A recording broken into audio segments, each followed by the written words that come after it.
And welcome back, OSL, to the final game of the first week of the finals, where we'll be seeing Void versus KaitOkids. Now, up tonight is the Lich on Dead Dog Saloon, Demogorgon on the Wrecker's Yard, and Blight on Gashaven for the tiebreaker. Now, first up, you will be seeing the killer of Void, who we all know and love. It is Oblivion, yes, the Indian goat, if you will. Now, on the side of the survivors for KaitOkids, you have Quinn, Staynaros, True Teacher, and White. A very, very solid survivor lineup, if you will. Now, joined with me in replacing Jumps is my partner in crime, Tavi. What are you getting arrested for, good sir? Good afternoon.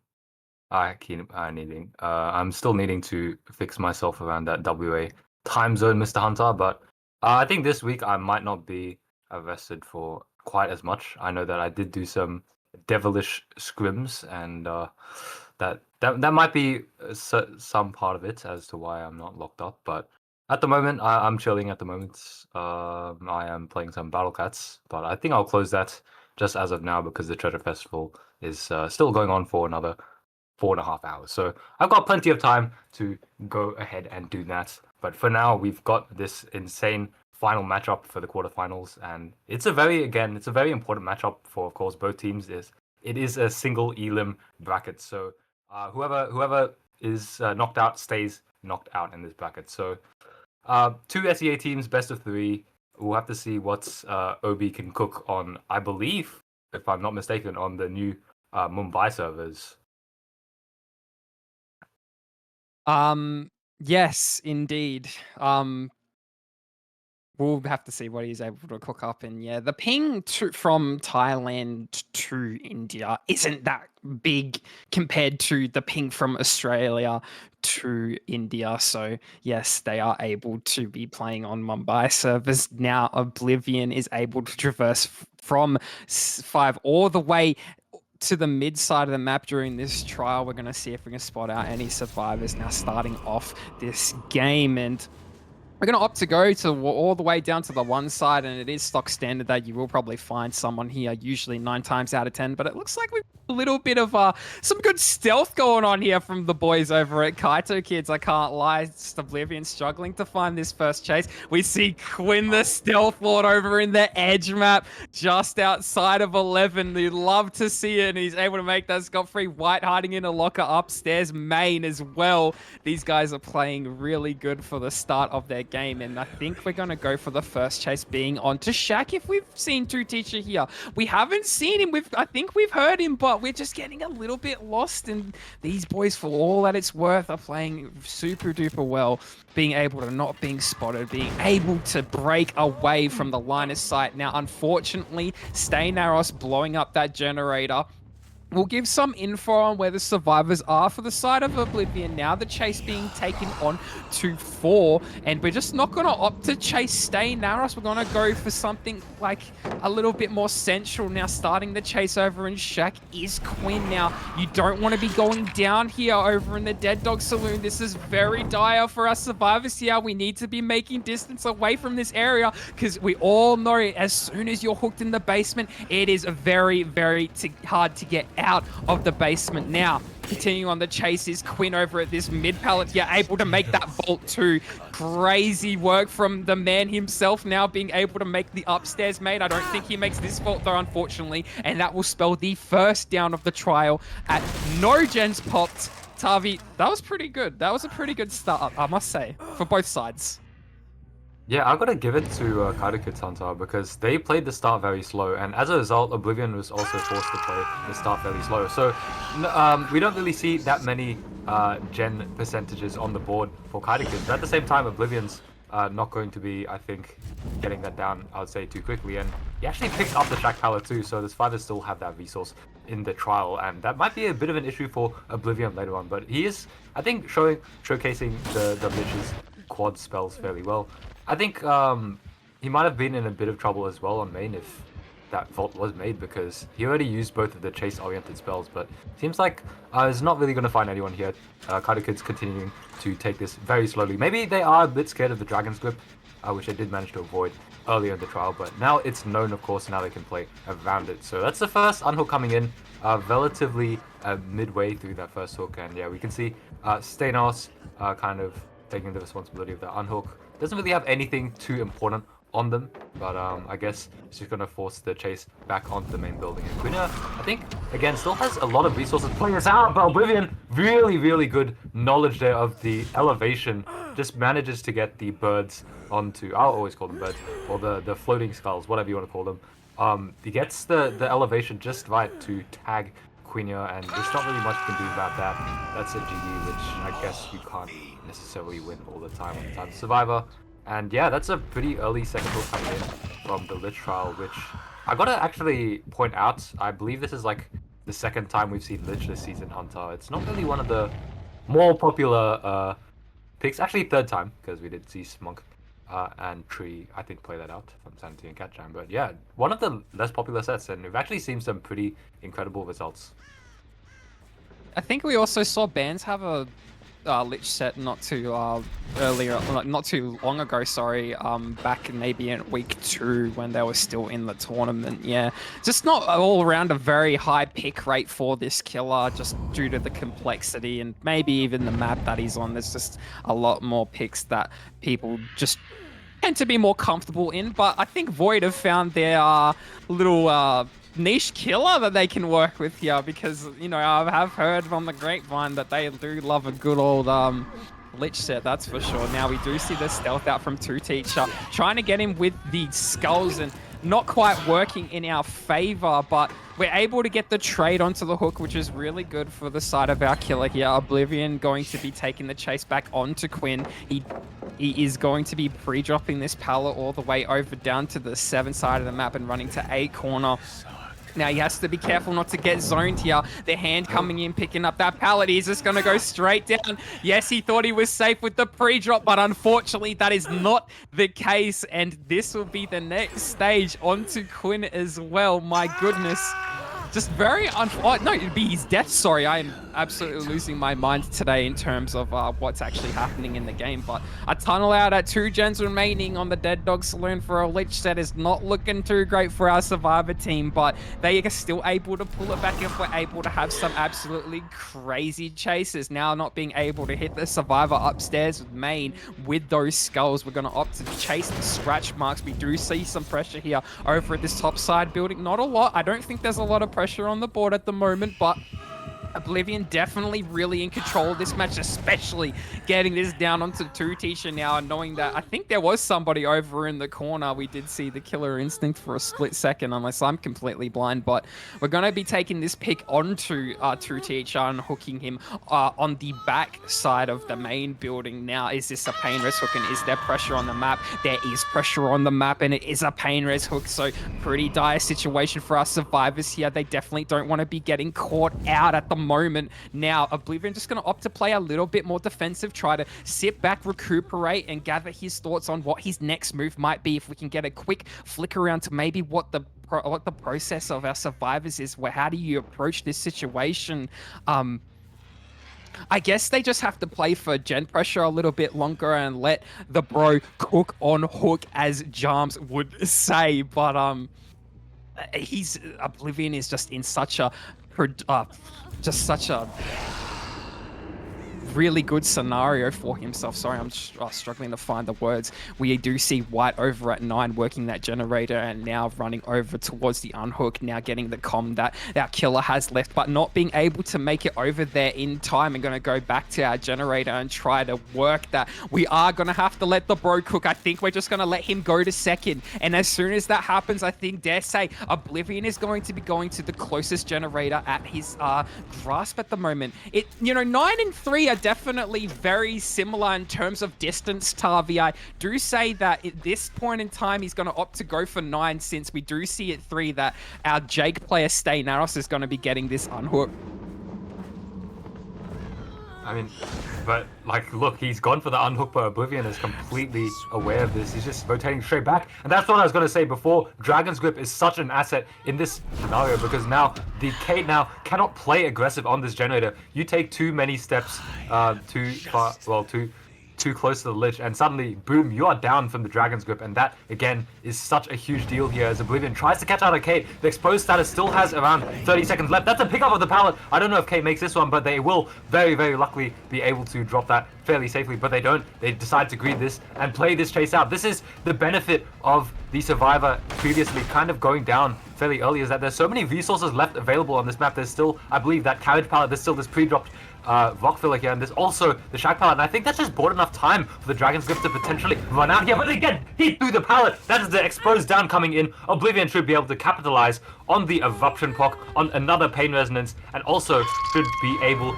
to, be happy with the death hook. Ada having to play passive yet again, and should be able to just keep on doing this Dragon's Grip cycle here on this 9 side of the map, but it's still regressing as of now, of course, thanks to the eruption and potential pain res that came through. So Oblivion will have to set his target onto the other generator just at that eastern side of the Dead Dog Saloon. So he should be rotating over there as we see our Ada, of course, stealthing here. He cannot put the death hook in a very obvious spot, and Stanos, I think, will have to take on the next chase. Again, Stanos has the entire main building and a lot of RNG potentially left on this map to play out, but Obi kind of doesn't care. He's just deciding to kick the generator and maybe just go back to the hook, knowing that Ada is playing for this. But yeah, look at Obi's good game sense here. He's just heading straight back, knows that the reset won't happen in time, so can afford to conserve the fly, of course. Maybe the fly just wasn't available,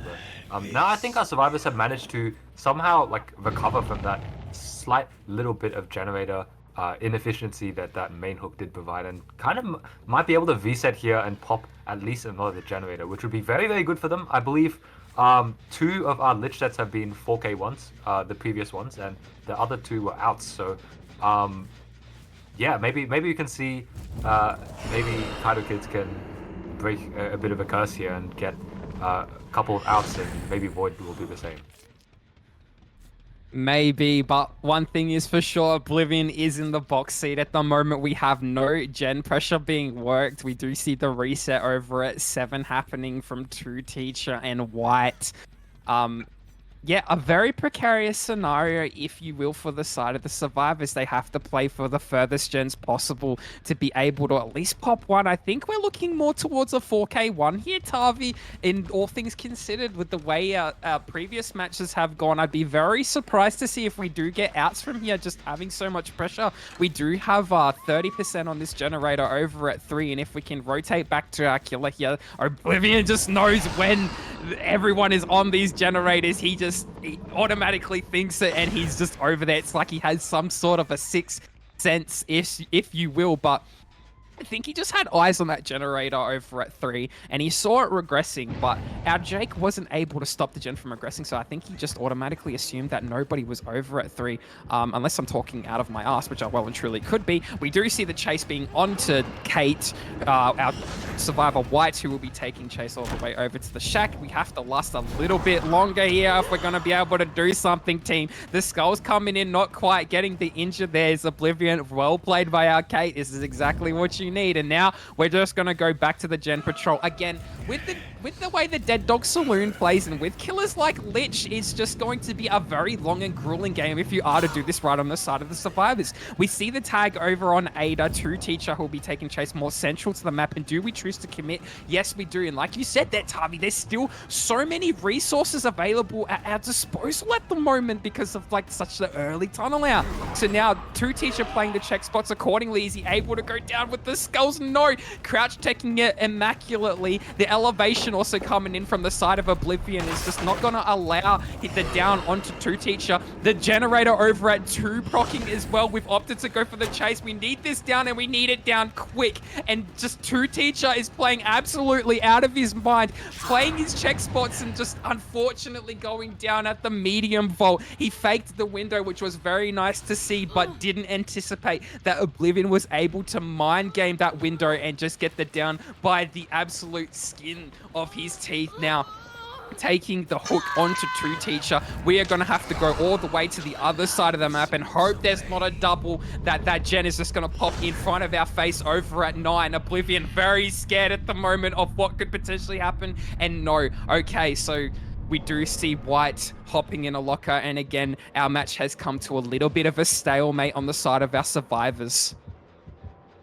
And that is exactly what Oblivion is trying to avoid here. Thanks to the Dragon's Grip pick, they will know pretty much any time the survivor hops on this generator. And it's kind of like a, old Call of Blind where I'll give you information when the good skill check would occur on the generator. But oh my god, it's really fine. White around this gets a free little tag onto them, and that's a 2-tap coming in thanks to the mage hand. But no, actually, our survivor has enough distance to get the somewhat safe pre-drop, I was going to say. But they go down anyway. Obi does win that 50-50 and continue this trial to try and find our Jake Park, our final fresh hook survivor, which would just spell a 4K1. I don't really think our Jake can do that much here.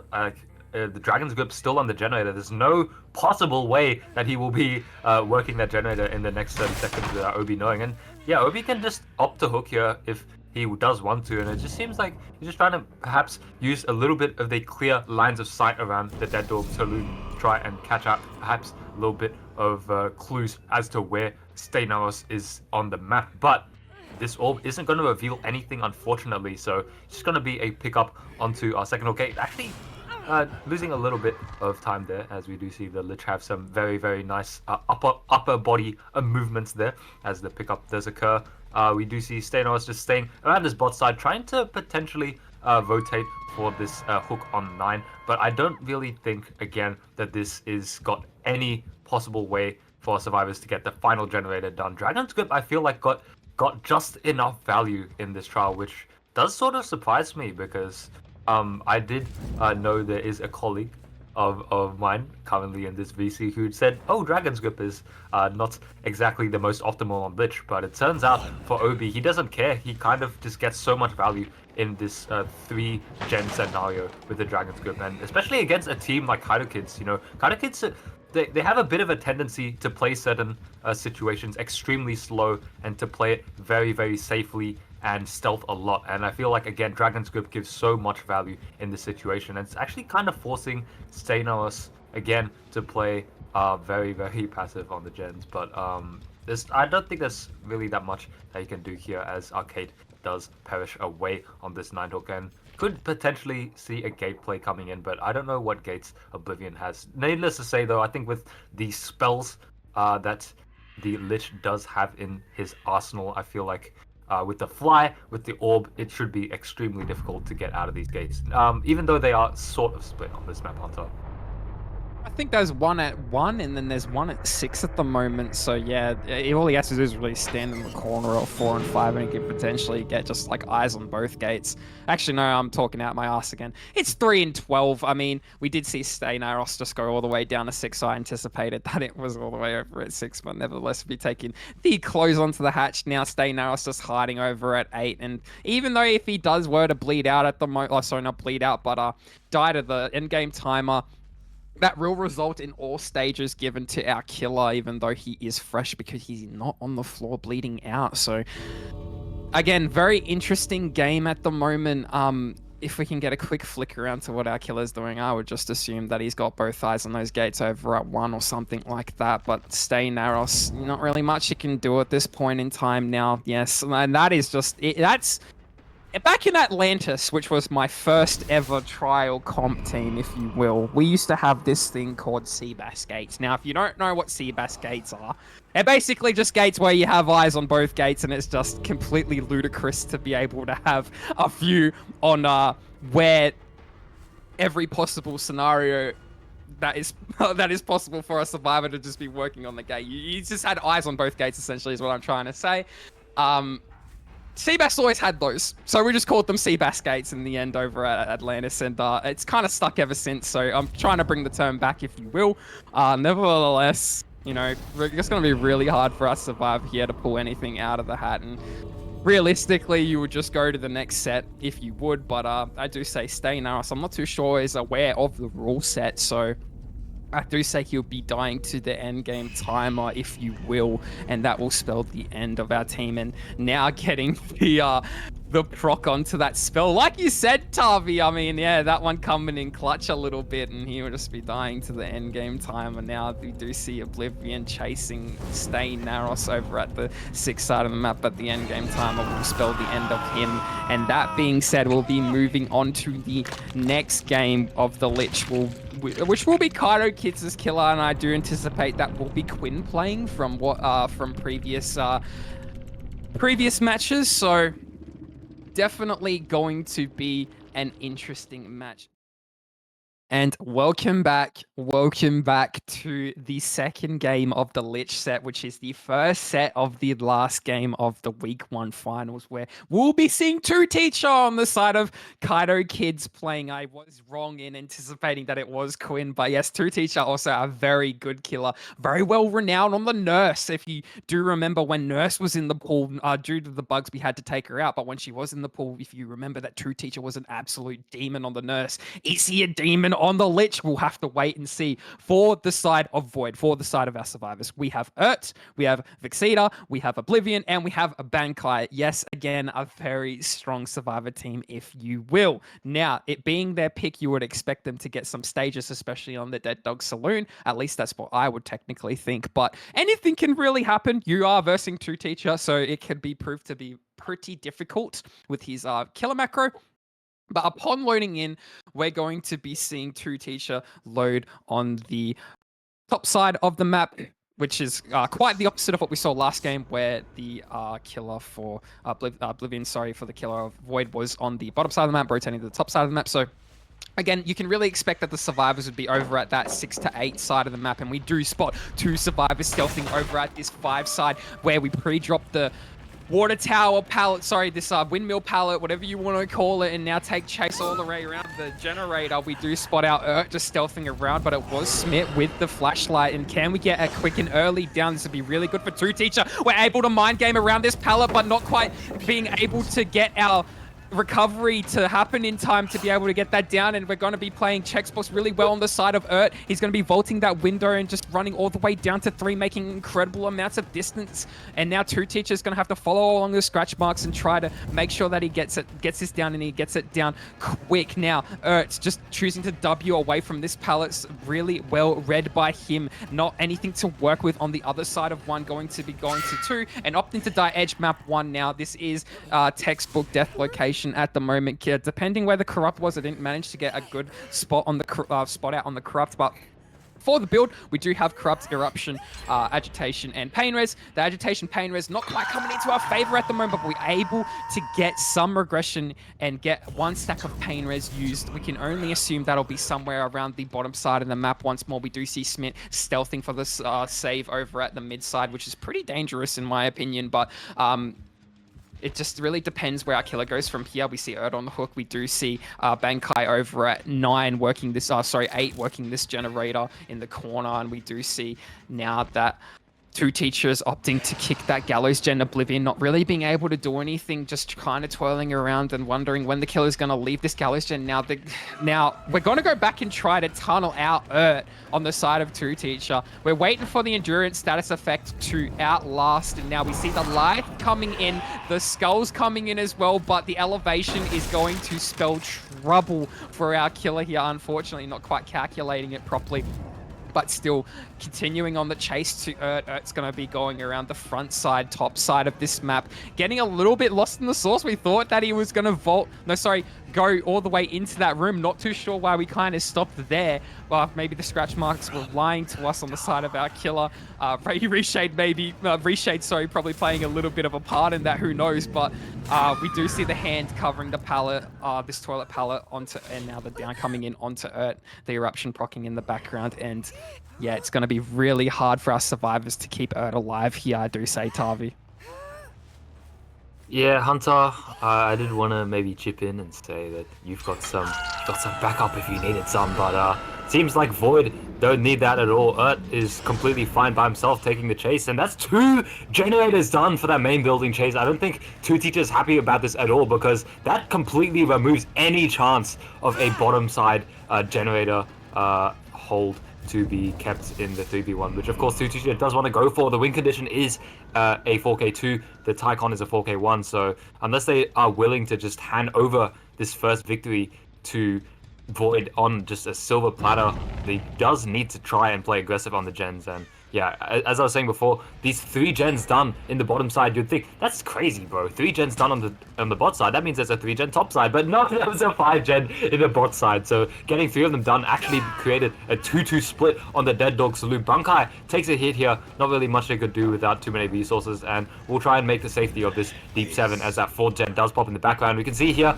again, very nice split of the generators on this trial as 2TJ goes for the birds, but Vexita Smith on the Fengmin does do a nice last second job of avoiding that with the crouch. So that's going to be pretty much Ertz taking the final chase of his life here on Dead Dog, and he still has a fair amount of resources left on the map. Of course, 2TJ just expended the skulls, so there will not be any Flight of the Damned available, and Ert actually uses the light to try and make back towards this toilet pallet, but as we saw before, it is pretty much certain death against a Lich player. So Ert's pretty much just going to go down here. Unfortunately, there's not much you can do with 1 pallet against a Lich, even if you are a 1v1 second place player, and it's actually going to get 2TJ to slug him and try and defend these final generators, but there's no sign of anyone around this pickup. Maybe Vexita was the tenacity survivor. Obviously, what's this adrenaline coming into play? I was gonna say what that unbreakable, but they just doubled that final generator, and it seems like Void is gonna take away this first set,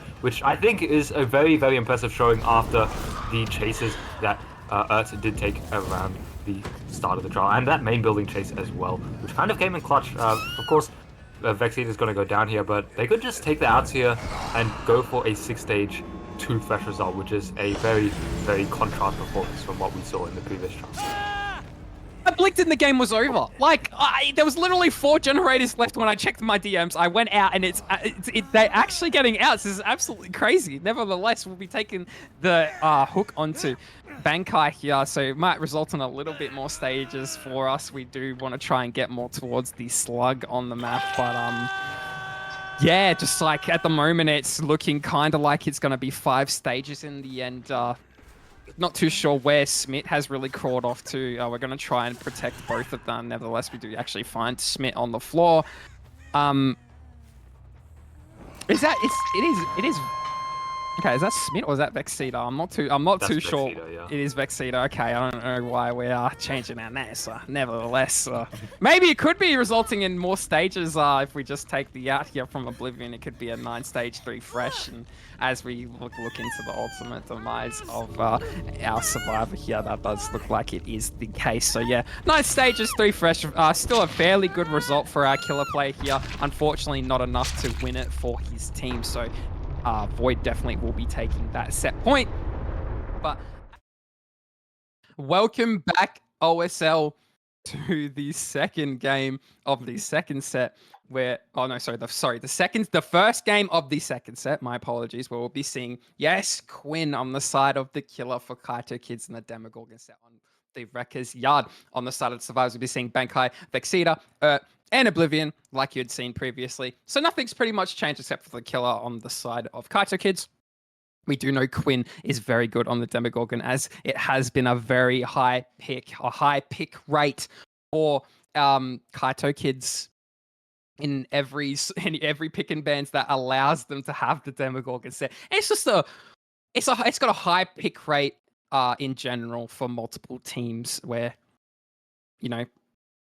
Anyway, nevertheless, we'll be seeing Quinn loading to the match over at this deep 6 side, rotate all the way down to the bottom, the mid side of the map, over towards this 5, and now we're going to be seeing if we can find any stealth out survivors, stock standard stuff. Going to be placing our portals as well. It's good to see when a Demogorgon uses their portals. There are a few Demogorgons that decide, portals are quite a little bit of a waste of time at the beginning of a match. They'll like to probably set them up more towards that mid to late game where they're trying to go on a little bit more gen patrol. But we do see the Corrupt over at the top side of the map. We see the build, the Corrupt Intervention Pain Res.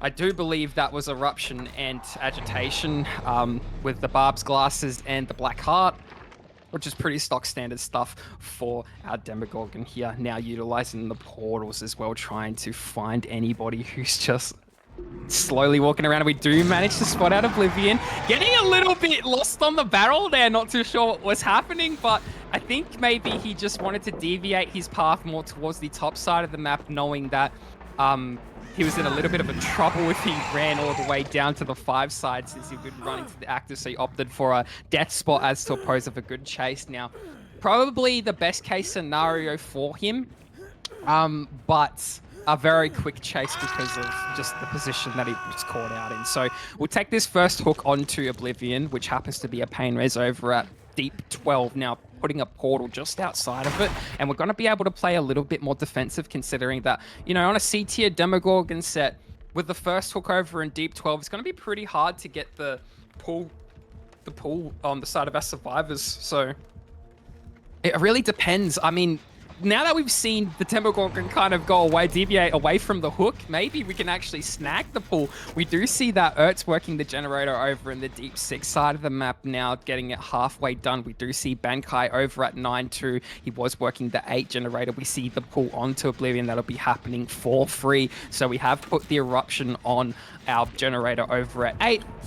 We're going to continue the chase onto Oblivion, and if we can get this down, that will be the eruption proc. But no, we get the blind and the stun. I'm not too sure if we got the blind. We definitely got the stun. So not being able to chase Oblivion any longer, we're going to try and go for a tag onto Smith, but we're going to opt to go deviate away from that and continue on the chase back to Oblivion. And this might be a little bit longer of a chase than the first one, Tavi.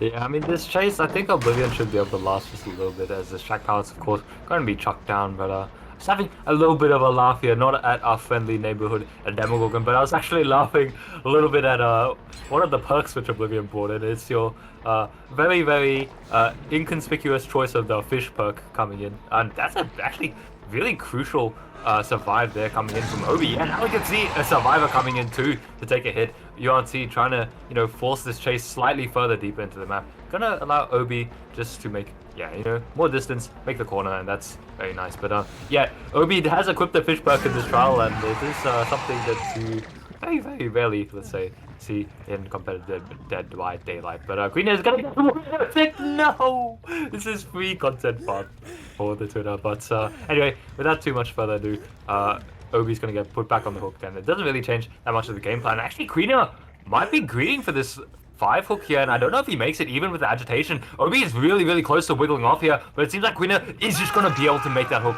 Just, I think, with a couple of milliseconds left on the struggle or the wiggling timer, and that's a pretty crucial hook, I think, for Queener to get slightly further into the map, and it's going to zone Obi in this final chase if, of course, the survivors decide to pull. But at the moment, there's still a bit of pressure around the map with 3 gens left to go, and I believe the survivors have eradicated any sort of 3-gen on the bot side, so they will have to try and, you know, maybe even just triple split these 3-gen on the top side, because honestly, like, the survivor getting pulled here, I don't think it's that much of a big deal. Especially now we have Vexita getting tagged on the top side. I guess if a demo does decide to teleport back, it's just going to be free topside pressure. So that's Sandho coming through. Of course, we know that our healthy Mr. Bankai Hanato was here to get the pull. And Queen actually wants to go for a bit of a body block, but extra bit of haste from base kit by the time is going to allow Obi to just delay the chase a little bit more. But still, this is like a death coming in at just around 3 generators, which is fairly amazing of a result for Queen, because I think a lot of the other times, I was going to say Charms, but a lot of the other times, Hunter, I think Queen has been like outed on this set, which is kind of incredible, because they picked the set so much, and yet Queen has been outed. I would have definitely expected a little bit better from Void, but I guess Queen is showing up here. I think it just ties into the fact that we didn't really have a strong early game start, but we do still have a bit of pressure on this 12 and 2 gen, but they are relatively close, and with the portals down, with how close all of our split is, we have a generator over at 5, we have one at 2, we have one at 12, and we have one at Shack, so everything seems to be a tad congested at the moment. Very holdable for Quinn, nevertheless going to be taking the chase onto Bankai, who will be utilizing the shit truck and Probably just going to have a tag and go all the way down to the bottom side. Now, do we opt to commit this? No, we don't. We opt to go back on Gen Patrol, which is exactly what you need. But he does need to commit to something eventually. You know, get a tag, and then he's going to have to get it down. He does have Eruption procced on that that 2 generator. Sorry, we don't have it procced on the 12 gen, and maybe we go back to do that, or I'm not too sure what we're doing here. Maybe trying to find the survivor that just vaulted the window and kind of getting lost in the process, but maybe protecting it a little bit as well. Oh, we're not opting to kick it. Interesting. I'm not too sure if it's regressing. I didn't really get a quick look on that, but no, a good look on that. But nevertheless, we do see 2 proc in the background. Oh, this is looking pretty dire for our killer here. Now we do spot Bankai going over for this 3 generator, and he's just going to be going down. This is what Quinn needs. If he can get more of a centralized hook, he can definitely pressure the survivors off of these generators and make sure that our survivor Bankai here does hit death. But gotta opt to go for 2 instead. I don't think there's anything a little more central than that to our advantage at the moment. We did have Agitation of Dragon to like our hook a little bit more central, but nevertheless, we're going to be taking chase back onto Smit, who will be now dropping from this 5 heal and utilizing this broken 4 walls. Faking the pallet as well very nicely. Quinn just struggling to get this hit onto Smit, but now we're going to be teleporting all the way back over down to 12, where we anticipate that there will be some gen pressure, considering we haven't gotten unhooked just yet. We're going to be applying Eruption onto that generator, and now we're at a little bit of a stalemate here for our survivors, where the gen pressure just isn't really enough to facilitate a closer win, but at the same time, it could definitely spiral out of control for our killer here if we're not able to down and kill any of the rest, like the remaining survivors. We do see Bankai faking that vault, and he will be going down. This will be the 2nd hook onto him, and potentially even the death. So as it stands at the moment, we have 5 stages on the board, 2 fresh. We need to get Bankai out of the game, and we need to get him out of the game quick, Tavi. Absolutely. I mean, Bankai has not been dying in the correct location on his yard. You know, there's this high progress generator here, just shy of around 50% thanks to the stupid amount of regressions coming in. The game also agreeing with that statement, by the way. But yeah, he's just dying right next to it, and Ace is just not able to, you know, work the generator too safely, as they do actually get found here at the shallow 10 tile. It's going to be a flashbang and a drop and a blind coming in, and I think Quinia just took a shred and a miss there, a bit of a monkey shred, which unfortunately didn't pay out, and he's going to get the hit though. Nice little M2 fakes will force the M1 onto Ert, and it's actually going to head back to the hook, anticipating a rotation. Does get the killer instinct too, so does actually potentially catch out the survivor, but they've actually gone for the unhook, so I believe this will just be Bankai's final chase here. Queen really doesn't have any better targets here in this trial, as Bankai hasn't really shown themselves to be using, I think, everything, you know, to preserve the chaser as long, but does find a filler here, so it should, I think, be a lot longer than the previous chaser. So this is, I think, the critical point in the game for Void, because if Bankai can't last here, that's going to be a big deal, but Queenia is just going to, you know, confuse me and just leave that chase, I guess. Maybe he's, again, going for the pressure on the injured survivors, because everyone's injured in this trial, so that means the injuries are, you know, being worked, the generators are being worked while injured, so good awareness there, I guess, but he's not going to get anything out of it thanks to the pre-leaf from the survivors, and potentially Bankai's found again, but no, it is going to be Smith dying again in this 3-gen area, and does have, again, a couple of fillers to work with. Not really too amazing RNG, though, as Queenia does force this chase around the rock pillar. Again, there's not really that much to work with as Arnia does go down, so our survivors really do need a reset here and try and get out of this top side, because if this keeps on going on, they pretty much have to force this top side 12 gen to go through, because it's running out of aggressions, and oh, it's actually on 0%, so oh my, that's not really that optimal, Hunter. I don't know what the gen's looking like right now, but I don't think if this generator pops anytime soon, then yeah, okay, then it would have been all right for our survivors. But the double reset comes through, and they are just going to take this slowly for it. So if you spot out Bankai, obviously is here too. So again, this is a fairly critical chase, but just as I say that, of course, Bankai gets my game. So I mean, as the gen kicks are running out, Hunter, I have to kind of question what kind of game plan Queenia wants to go for. Eruption's slowly going to run out, so I think you're just going to decide to commit here onto Bankai, and yet again we have a critical chase coming in, but oh my god, he just goes down, so looking like a 4K1 Hunter. in the vital stages of the match, just unfortunately not being able to pull it off for Bankai. But Quinn just capitalizing on all of the mistakes. And yeah, we did anticipate that it was looking more towards that 4K, like you had said, with the tunnel out happening at 2 to 3 generators remaining. It just didn't seem like it was likely that the Survivor team was able to pull this back to outs, but nevertheless taking the quick tag onto Urt. It's going to spell trouble for our Survivor team. Yeah, he's not going to make Vexita in time, unfortunately. He's going to be dropping that flashbang, not quite blinding Quinn there, but is he going to be able to do a little bit of jiggy around? Are we going to go for the... I thought we were going to go for the lunge. I can't lie there, but even I fell for that. But Urt going down, you know, shortly we're going to be having the hook onto Bankai as well. It does seem like that this is the end of the game. It is the 4K1. That will be the end result. So a 4K2 win con for our next killer. I do believe that it will be maybe Oblivion. We'll have yet to see who will be playing the killer for Void. He is the renowned killer at the moment, so very interesting stuff to maybe some people are devious, who knows. But yeah, altogether, I would say this was still a fairly good match to watch, regardless of the early game pressure just being applied really well by Quinn, and the late game just falling into his loving embrace. So with that being said, we'll be back after a quick short break. Don't go anywhere because it can go either way. The intro out of the way. We're going to be seeing Oblivion on the Demogorgon. Now, last time I did witness an Oblivion Demogorgon, I believe Smoky Hellfire did run him for 2.5 minutes over 50 survivors, whom he did have to 1v1. So hopefully he's picked up a bit of a pace since then. But otherwise, Obi did really shine on that Lich set. So I have nothing but hopes for him on this demo set. Because 4K1 Hunter is a fairly tough win con on a killer like Demogorgon.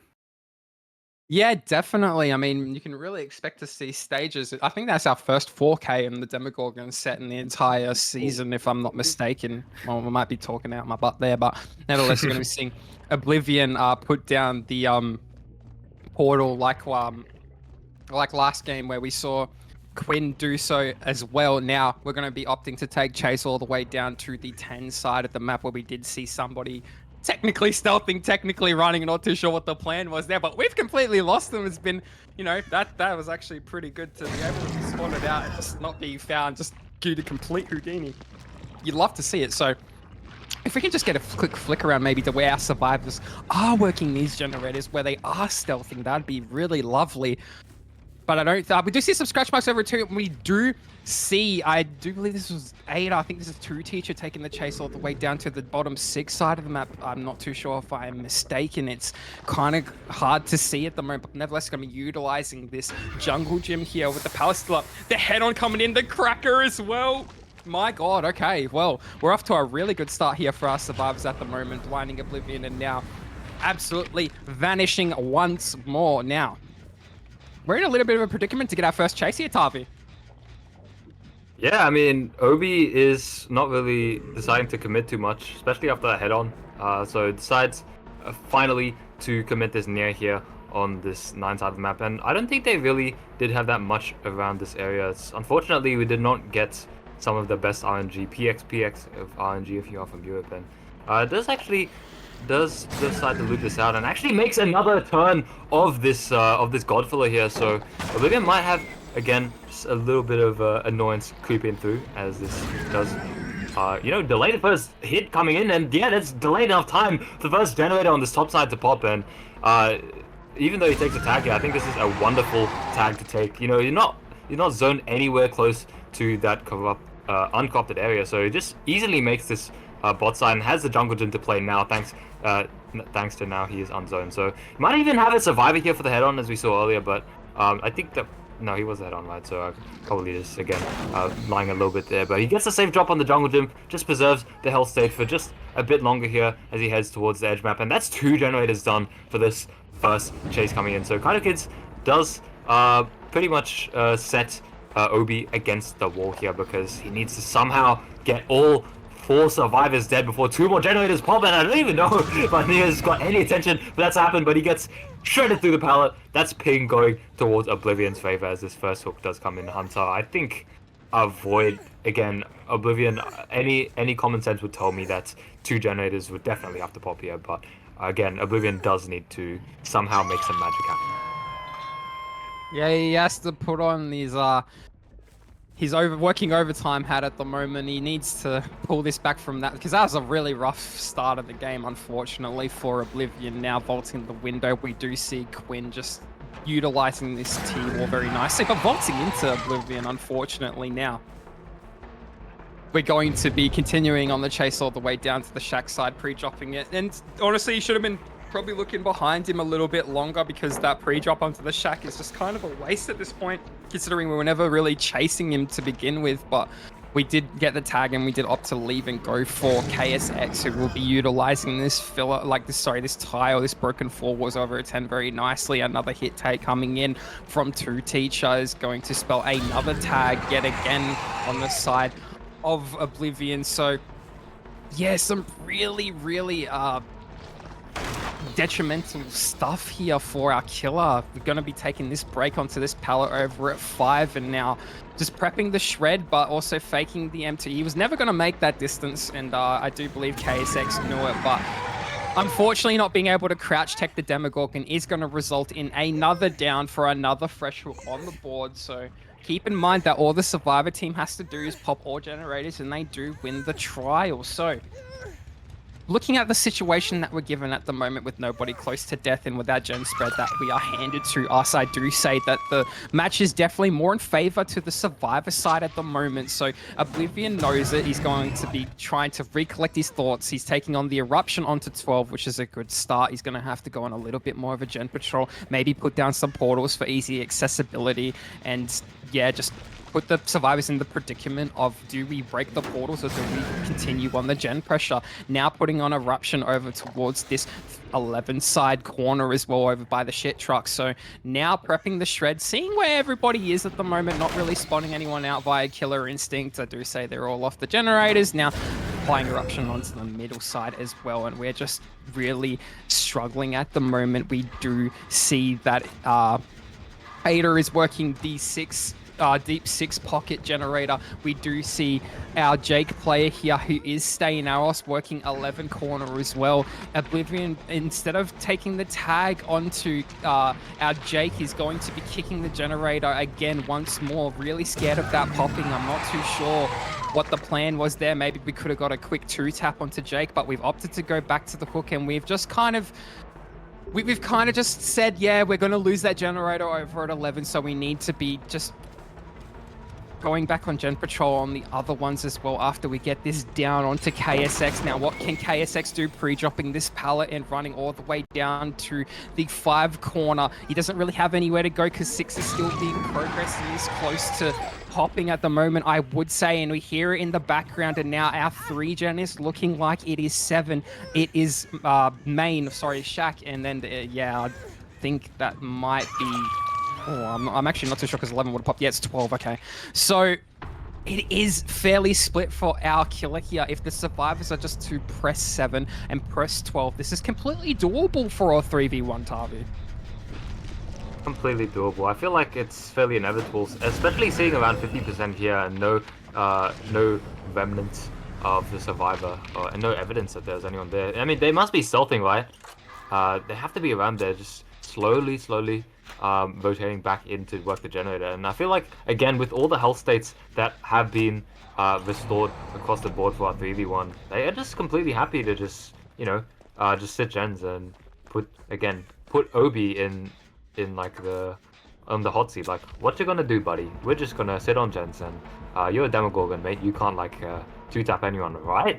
That's what we'd all think, and I think a 2-tap is what Obi is definitely wanting to go for here. As they do catch out 2 TT on this pallet, they get hit through the pallet. That's very unfortunate there. I think a bit of the ping would have come into play there, but Obi would have known the distance better than me. So takes a tag and leaves, expecting the potential generator here to be worked, and does actually catch out Ace here.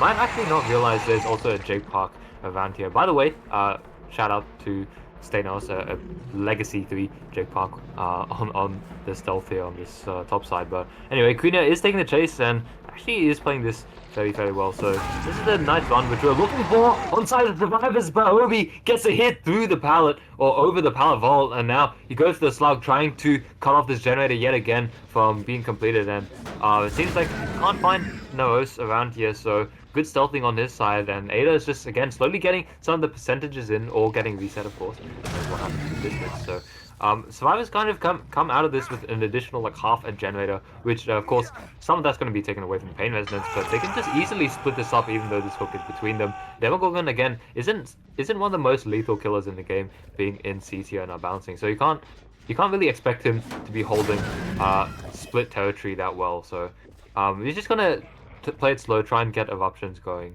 and continue a bit of a cycle if the survivors do let him, but I feel like they will not at all. So yeah, KaitOkids definitely can still muck up here, but Obi still has to. Oof, he still needs to turn his game senses to the maximum and start maybe applying some of those sixth sense kind of things, because it's a tough position for him to be in. Yeah, definitely. And I did think, what are they going to do in this scenario? Are they just going to let the bro cook on hook and do the last generators and get enough progress, maybe 50% apiece? But no, the killer Oblivion opted to go away from the hook, and that just kind of let the pull happen. And now Two Teacher, unfortunately, not lasting in chase and is going to be picked up, but we do see the reset in the background to our other survivor. This hook will be in a less favorable position for our killer here at the moment. So there is a fresh hook. Didn't get to see if that was the pain res or not. Completely missed me. I do believe he's already been pain res, because I do think that Stay Naros is the only survivor in the trial that has not been hooked at the moment. So now we're going to opt to go and patrol the generators once more. Now, again, just a very precarious scenario of the survivors. Do you commit the gens? Do you go for the pull? Because it's just rinse and repeat at this moment. They're just getting the pulls and they're just not lasting long enough in chase, unfortunately. We do see Two Teacher now trying to make as much distance as he can to try and get to this pallet over at this mid-6 and just getting the stun as well. He's going to be running all the way down to the 3 side of the map, and we will see him utilize the fun bus, dropping that instantly. We'll have to make Oblivion to break that via shred. Does he commit this chase? It's going to be maybe a long one. If he does, he needs this down. He needs it down quick. So now Two Teacher is going to be utilizing the 2 God window, and now Oblivion knows that he has spent a little bit too much time chasing Two Teacher. He needs to go and interrupt these generators being worked. He knows there's somebody over at the bottom side now working it. Two Teacher's probably going to be rotating either for this 12 gen or the 6 gen. This is very precarious for Oblivion at the moment. I dare say he's going to be maybe losing this set if we can have an absolutely juicer chase by Stay Naros, and that's exactly what's happening at the moment. He is our last painter, so if we were able to down him as soon as possible, we could have been a little bit more control of the match. But now Oblivion opting to leave that chase and go all the way down to this generator over at 7, and it doesn't have as much progress as we would have thought, Tavi, but it does still have a fair bit to make it a little bit scary for our killer.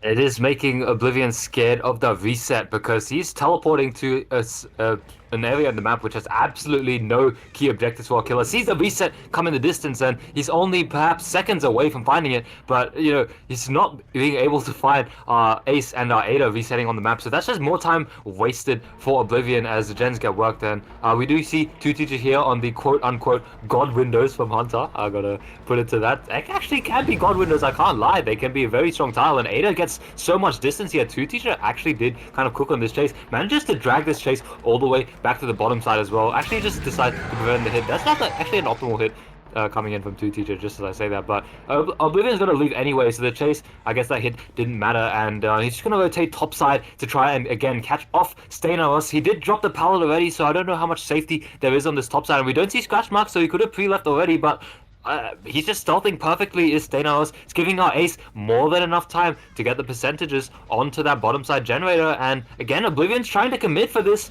trying to look for the stealth here. But again, KaitOkids, Stay Naros is doing a beautiful job. Can't be found whatsoever. And Queen is also going to be leaving the other generator on 7 too, but it's not really going to matter too much because he hasn't teleported yet. Oh my gosh, Thanos! Was he at the locker? No, there's no way. That's crazy. But Obi does teleport away, trying to catch out the 7 generator again, and there's going to be a little bit of ping pong coming in on Vecca's yard between these 2 generators, I think, until Obi can land a little bit of a final smash, because at this point he's not able to find anyone. Even our injured survivor is going pretty much unnoticed and undetected by our Vader Obi sensors. So at this moment, our survivors are really coming out on top with these stealths, and it's such a big deal. Obi is like nowhere close to finding Queen. He's like left this tile ages and ages ago. So it's just, again, more ping pong, and I think, it's looking pretty precarious for Obi. That portal as well gives Jake so much distance.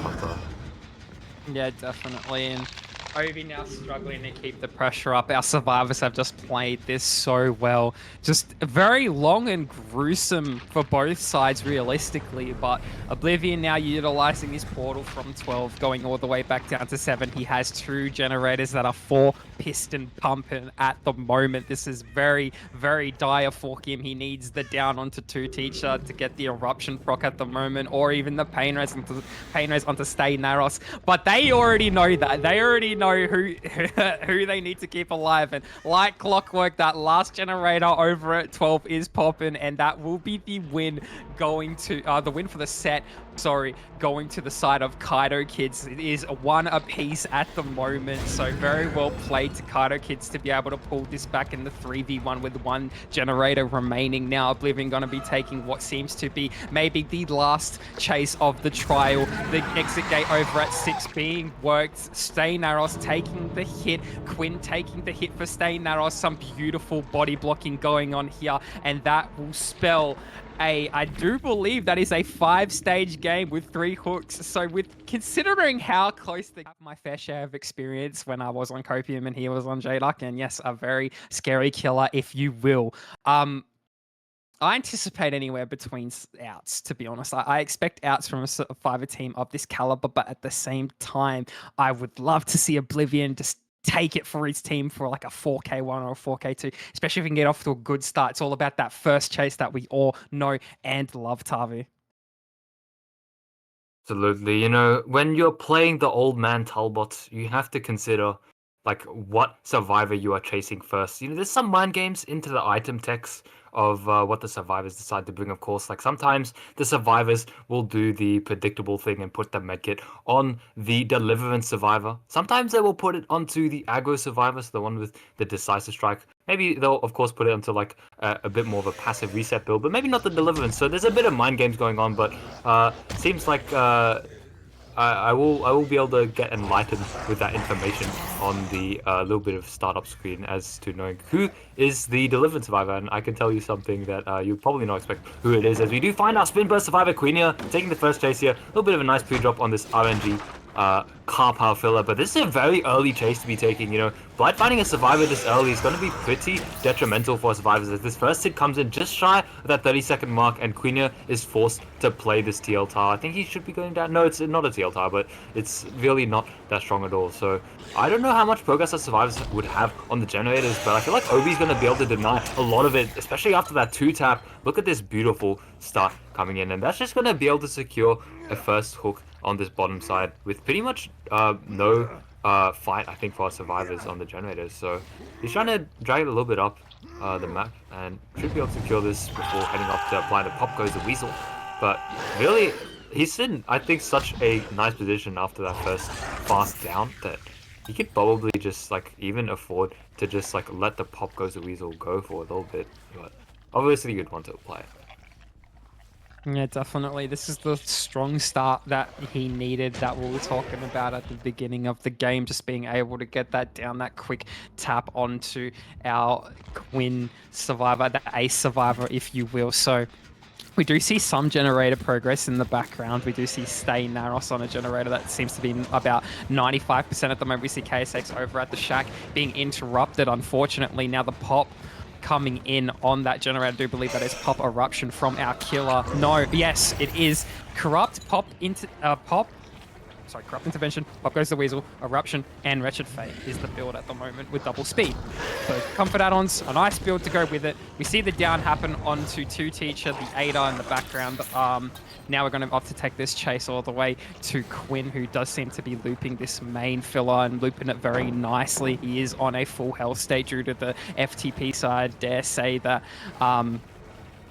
our Ada there is going to be healed off of Hook. I do think maybe that was going to be our FTV second win, but nevertheless, we will be seeing Quinn drop these pallets over in the main side of the building, dropping this car pallet now over in the garage and playing it nicely. Not going to be Wing away from it. He's going to be playing really safe around his check spots. The fatigue coming in from Oblivion is going to spell real trouble for him to be able to get this down. Quinn's going to be able to make the window now, just Wing away from that pallet, and no brutal strength on the Blight is going to allow him to make that window free. You love to see it. Free dropping the outside car pallet now. All pallets in main are gone for the side of the survivors now, all having been dropped. You just can only hope that there's enough gen pressure over in the background to facilitate for that fact, because now main is a lot more of a weaker tile for survivors to work with. The miss coming from Oblivion as well is absolutely crazy. Quinn playing out of his mind and now going to be able to use the main window as well. And I did say all of the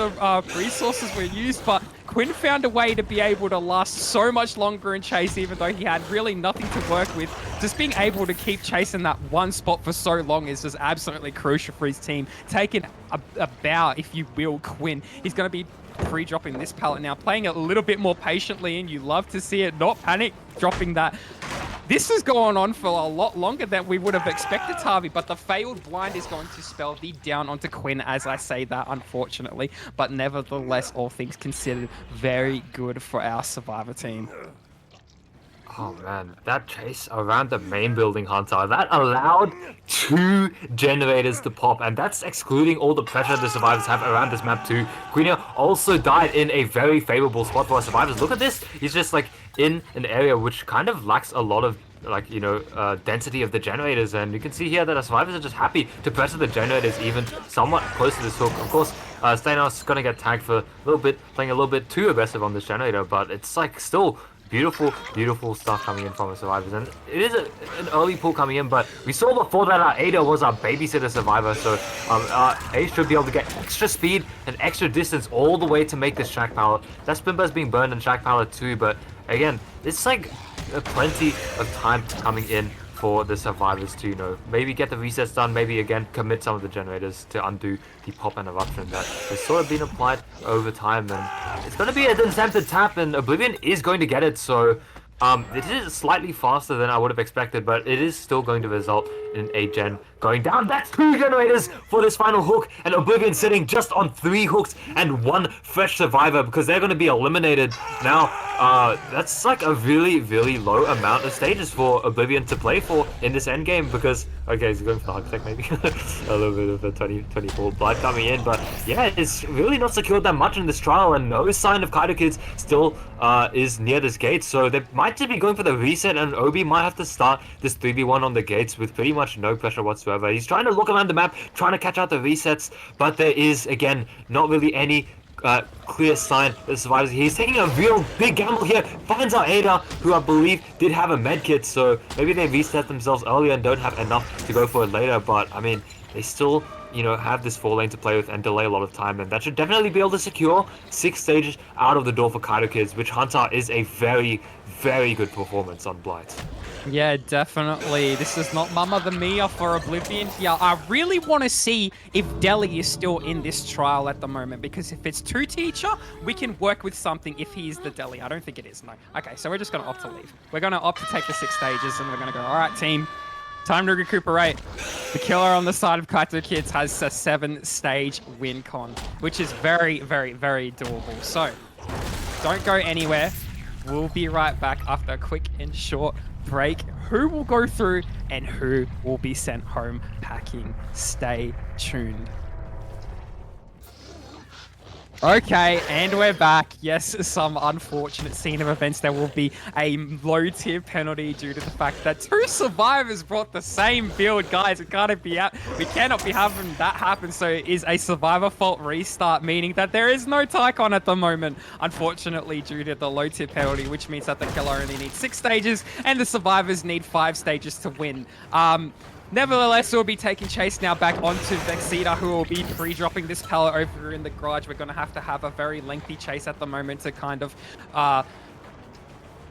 to make sure that, you know, we do meet this 5-stage win con now, and Two Teachers is going to have none of that main building chase shenanigans. He's going to opt to go for something a little bit more in his favor. He's going to be insta-breaking that pallet that Bankai just thrown over in the mid side of the map, and now he's going to opt to go all the way back down to the 8 side, to the shit truck, and try to hear out if anybody's working it at the moment. We do see Ertz working this Shack generator as well, pre-dropping Shack gone. That is Shack gone at 5. If you are a pub player, you are absolutely molding, but now we're going to be utilizing all of these resources. I think there's like 3 or 4 pallets just used in the span of not even a minute at the moment, Tavi. So some very incredible pressure put up by Two Teacher at the moment to be able to just really enforce the error on the side of the survivors. But a good thing to note is that nobody is tagged at the moment. If we do get a quick tag, that could be troublesome for the survivor in chase. Unfortunately, not being able to hit it onto Vexita, but Vexita now running into walls. I think there's a little bit of ping involved since he is rubber banding just a tad, and now he's going to have to utilize this middle pallet over it. I don't think he can throw it. He just has to kind of greet it or get the stun. He's thrown it, but this might spell his ultimate demise if he's not able to make the window, and I think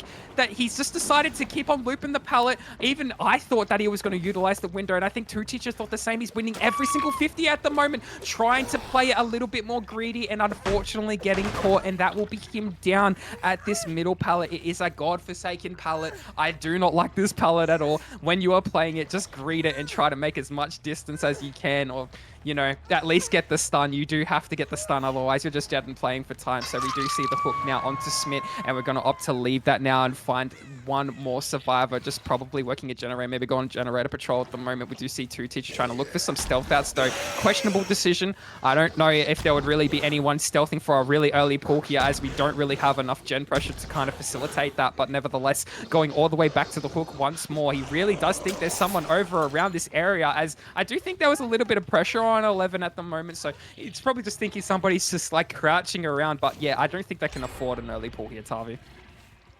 No, absolutely not. You're correct, Hunter. Like, you need to let that survivor stay on the hook for as long as possible to force the blight into that area of the map. You know, you have, like, as a blight, you kind of want to secure the tunnel. Now, like, of course, Two Teachers in that 6 hook win condition. No freshers do matter, of course.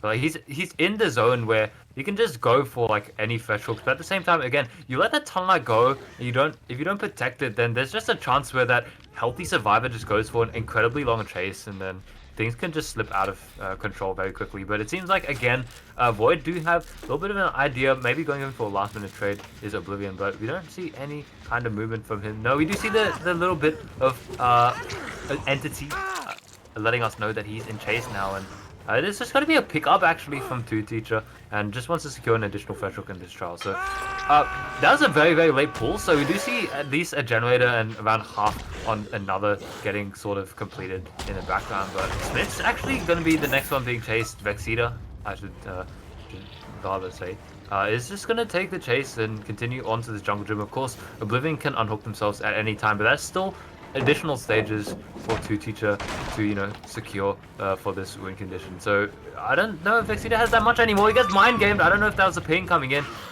for Two Teacher's favor there, but I don't think Vexita would be pretty happy about that, because that's the second down coming in, and a potential tunnel out still available for Two Teacher to take onto Vexita if they were willing to. So I do still worry for Void in this spot, because already Two Teacher has 3 hooks of the necessary 6 that are required for this win condition. Pretty much he could just camp out. Now I think about it, he could just camp out any fresh survivor from this point on, and yeah, we could just see that this pallet's being baited out, and Earth does drop it. Could draw 1v1.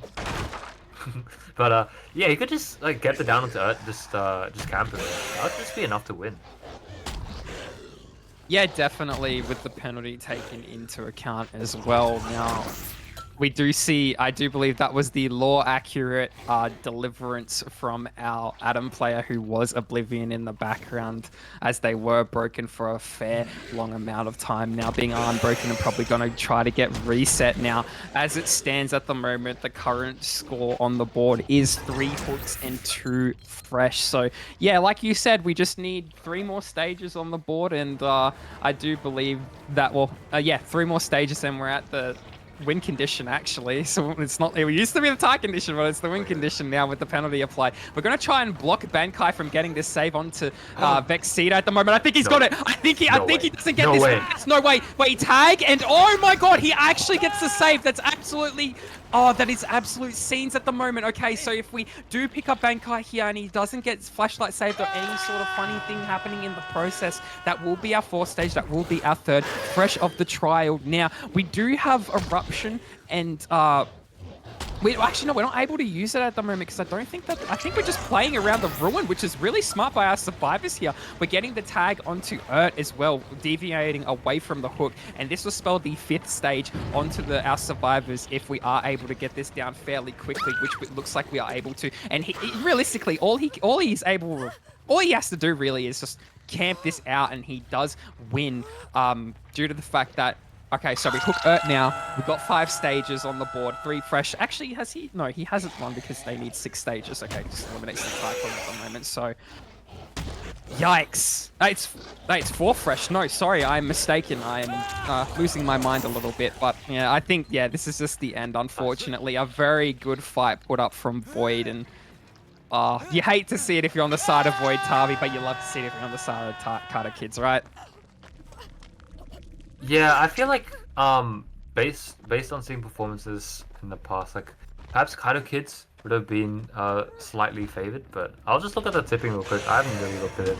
Yeah, KaitOkids is pretty much favored throughout every set, so it's actually even a surprise for some players that the Lich set did go towards Void. But yeah, tipping does sort of point towards KaitOkids, and they do take away the victory in the end. Securing their semi-final position, whom I believe will be against Gospel, which is going to be an insane matchup, honestly, because last time we saw Gospel play against an SEA team, that went to a best of 7. I was there to record all of it, but I'll let you know later if that video is going to be available in the public eyes. So yeah, KaitOkids is going to take it away, playing against Gospel. I believe it's going to be best of 5 as well in the semi-finals, so that's going to be even a more enjoyment for the side of the caster, of course, as you know, I feel like these matches are just going to get even more intense from now on. Like Resurrection, Zetsubo in the other bracket too, that's just like insane Dead by Daylight coming in from us. But you know, Bankai's going to get chased, there's another gen done, and honestly, on the side of Void, you could still look for the out, but it's just, again, unfortunately just not enough. There's a little bit of bump tech coming in though, and Bankai does go down anyway, but yeah, I guess the GG goes towards KaitOkids. Definitely, as they were the favorite, like you said, in the tipping. And if you guys all want in on the tipping, it's free. You guys, all you have to do is watch the stream to accumulate 40,000 channel points, and you too can have the VIP section of our Discord where you will be able to compete in the tipping, where you can win all sorts of prizes like gift cards and such that we just love to give away all the time. So we'll stay tuned for those, but nevertheless, we will be taking the chase back onto those 2 survivors, committing that generator, and they'll be going down in the process. We do see Oblivion, who might be working this gate over at the 12 side, and we don't quite see him at the moment, so maybe he's just stealthing around. And yeah, as we close into this match being at its final end wits, my god, we have had a very good top 8. I expected something good, but not like this. I mean, from yesterday to today to even Friday, I was just on the edge of my seat 24/7, and yeah, every team put up a good fight. So to the teams that weren't able to make it, and on the list would be Leopard, Renewal, Sanity, and KaitOkids, sorry, Void. Oh my god. You all played extremely, extremely well. We hope to see you next season. Please stay all together, and yeah, 100% just like, you gave it your all. I was really happy to see it, and like, it made for a really interesting watch. Isn't that right, Tavi? Yeah, man, all these teams have played incredibly well. They've really exceeded my expectations, I think. And this matchup, again, I feel like I was also secretly going for KaitOkids as well, just based on their previous performances. But Void, of course, really giving a name for themselves against what I think is definitely one of the upcoming SEA teams here of OC. Well, sorry, OC, I mean OSL, my bad. So yeah, it's gonna be quick little Mori to finish off the game, and yeah, I guess that's finishing off our quarterfinal brackets. And yeah, now we're in top four. It's kind of insane. Like we had 20 teams before, now we had 8 just a couple days ago, and now we're down to 4. Just like it's so sudden, but it's the case. And yeah, it's again going to be extremely close matchups following next week because that's yeah, as I was saying before, Resurrection Zetsubo and newly coming through KaitOkids against Gospel, which oh my god, like these teams are just they're just something else, man. And I I really just I can't wait to see that happen, Hunter. Yeah, definitely. Like I said, they'll keep you on the edge of your seat 100%. So to reiterate for you guys, that will mean that next week we will have Zetsubo versus Resurrection and then Gospel versus KaitOkids. The dates for those matches will be posted in our Discord, I think on Tuesday or maybe potentially Monday. We are opening PNBs up later today. They will be a best of five, sorry. So stay tuned for that. Thank you all to whoever was watching tonight, to our staff as well. We love you all 100%. So yes, we will see you next week where the semi-finals will be taking place. I actually can't believe we're heading towards the semi-finals. And like I said, how the time flies by when you're having fun. But nevertheless, have a good rest of your Sunday night. We'll see you very shortly, and stay safe, please. Love you all. Peace out.